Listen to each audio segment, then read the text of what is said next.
14th, down to 14. This is where they've been sliding the cars. He's got speed on him. You've got to use your brain now and make this pass stick. Don't rush it. Yeah, I reckon at the moment it's keep the rear tyre under it for another couple of laps. Well, Jason just made sure that James knew exactly where he was. The more Jason forces James to use lap speed, the more fuel you burn, the more it pushes James into a corner. Absolutely, and he's too sideways again. He was sideways on the way out of turn 19, then he ran right out to the guardrail. And you've got to be so conservative with the way you use the throttle. So if the car's sideways, just got to stay off it. And that was Courtney then with a big slide. That's a good sign.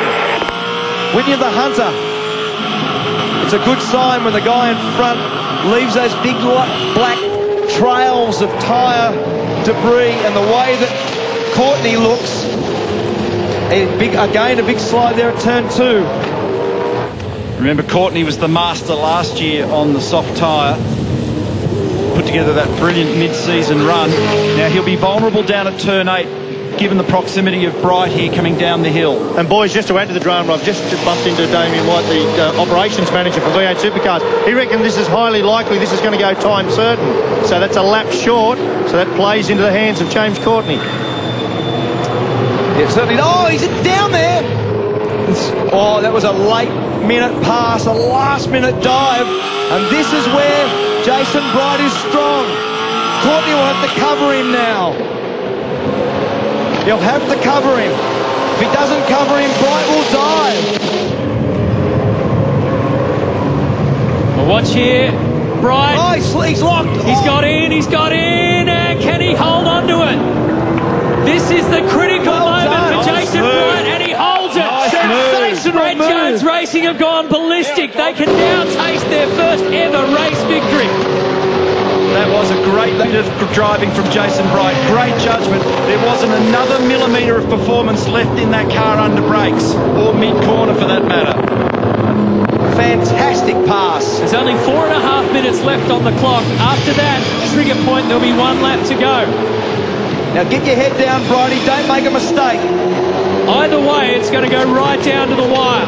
Against time, against fuel, Bright versus Courtney. What started out as a bizarre race is coming to a fascinating finale. These two warriors. He will not give up.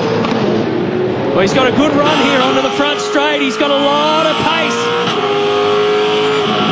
Down to turn 1. Bright's going to go deep, no question. But Jason had to pinch his own race line and make his mid-corner speed slow. It encourages Courtney back up the inside, side by side, through 2 and 3 to the top of the hill. Where's this going to end? Jason back in control for now, but shallow again on the race line. Courtney's all over him. Bright had to think twice before he took back aim over the hill. What a match. Fantastic stuff. This is great motor racing. This is a thrashing match. 2 guys going as hard as you want. James Courtney wants his first race win at the Toll Holden Racing Team. He wants to pick up after the disaster of yesterday. He'll be running on the smell of an oily rag. Jason Bright is looking for his first race win in 6 years and BJR's first ever. Everything's at stake.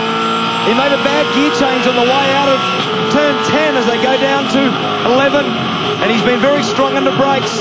And it's interesting to note, young racers, you saw when Jason was down at turn 1, the minute you protect, you make yourself slower in the corner, and he got attacked big time on the run up the hill to 2 and 3. He's managed to come out the other side alive, just, but that was an amazing exchange. And it's not over. There's a little bit of form on the side of Jason Bright, but you have to go back a fair way. The last time he won a race was in the Middle East, Bahrain 2006. He's going to have to do this the hard way. And Stephen Johnson saying his fuel light is on and they're actually going to pit him this lap. He's in 13th in car 17.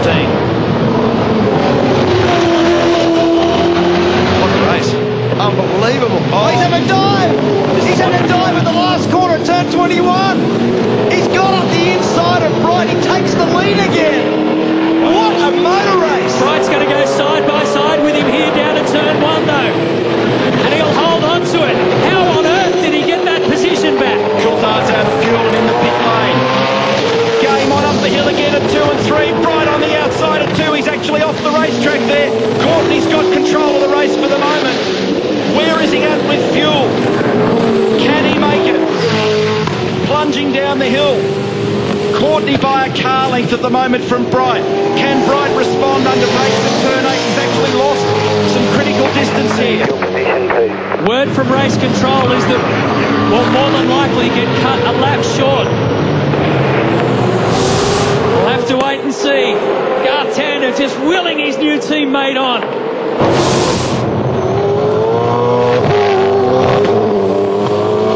They're doing this through gritted teeth and white knuckles. Something weird just happened. Something weird just happened to Bright's car. He lost speed then. He did, coming down the hill. Down to 8. Yeah, but he's regained some control again now. He's actually pulled a bit of that gap back, but I raised my eyebrows too. I thought it might have coughed, in fact. Something weird has happened as an understatement. It's been happening for the last hour. Something weird's been happening.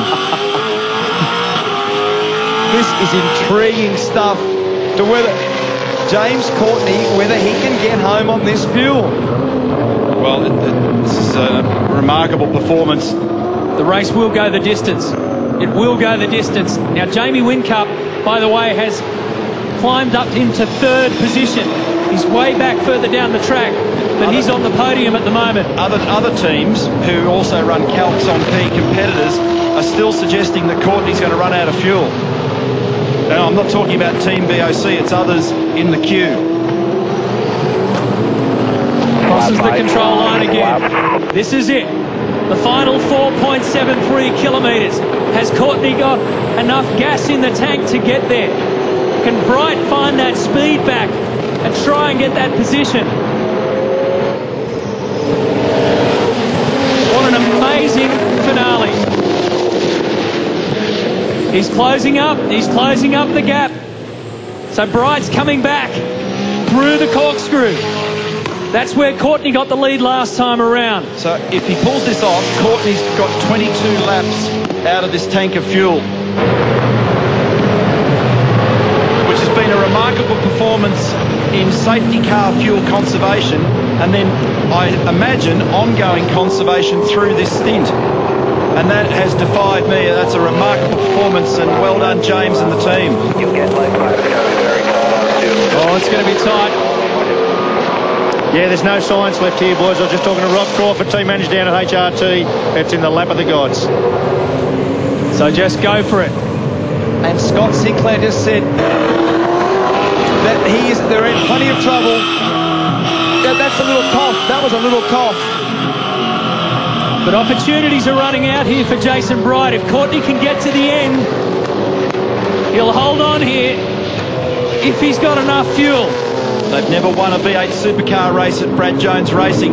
They are desperate to do it, and this is an opportunity. Jason Bright is right on the back of James Courtney. The reigning champion is pulling one out of the fire here. 3 more turns to go. Car number 1 still out there somehow.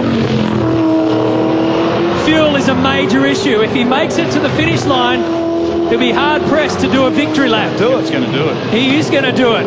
What a fight back this has been. What a run to the finish. He's done it on the smell of an oily rag, and James Courtney gets his first victory for the Holden Racing team. Oh, that's the stuff. Well done, guys. Awesome effort all weekend. Guys, it's awesome. Jason Bright in 2nd and Jamie Whincup on the podium in 3rd. Well, I did not think that was possible, and they've managed to do it. I would love to know what was left in the bottom of that tank. James Courtney, Neil Crompton, congratulations. Your first win for the Toll Holden Racing team. Unbelievable. Yeah, look, it's an awesome feeling to all the hype and everything going on in the off-season. All I wanted to do was get in the car and drive. And then what happened yesterday, it was hell for me. It was good, great team. We stuck together and got on with it today. Good job. I can't thank my guys enough. Strutty, which is amazing for the Toll Holden Racing team. So big tick, boys. Awesome effort. I can't believe you managed to get the thing home on fuel. We didn't think it was possible. Yeah, I know. I'm a little surprised myself. I was saving so much, which allowed Bridie to get me. But when the boys let me know I had a little bit play with, so I hustled it back past him and then decided to conserve again. But yeah, amazing race. Yeah, thanks everyone. Thanks for everyone in Australia who stayed up and watched it. But yeah, stoked, boys. I'm stoked. Well done, mate. Cheers, guys. James Courtney, the race winner. We'll take a break. Have more after this. Celebrate and live my life. Saying, hey, yo, baby, let's go. 'Cause we gon' rock this club. Well, last night, Jamie Whincup made the statement clear that he wants his title back. Tonight, James Courtney has made it clear that he plans to keep it. An enthralling battle here. And he has got his first race win of the season. Mark Beretta? Well, Jason Bright, incredible racing, a great finish. Did you think you had James Courtney at the end? Well, I thought we did, but, you know, we had to do a fair bit to catch him in the first place, which was just using tyres and passing all those other cars was using my tyres. So when I got in front, we were sort of, you know, swapping lines all the time, and I didn't have the drive, so he kept on getting up beside me. But it was a great battle. I don't think we touched during the whole period, but I saw both cars off the track quite a bit, which is, you know, this place is a great track for doing that. You had our hearts in our mouths. Well done, Brighty. Yeah, cheers, mate. It was quite a battle to the finish, and you get the feeling that one was for Jace Richards at home. Races 3 and 4, the Clipsal 500 as the V8 Supercar Championship returns home. Grab your tickets from v8supercars.com.au. But from all of our crew here in Abu Dhabi, thanks for watching. We'll see you next time in the V8 Supercars.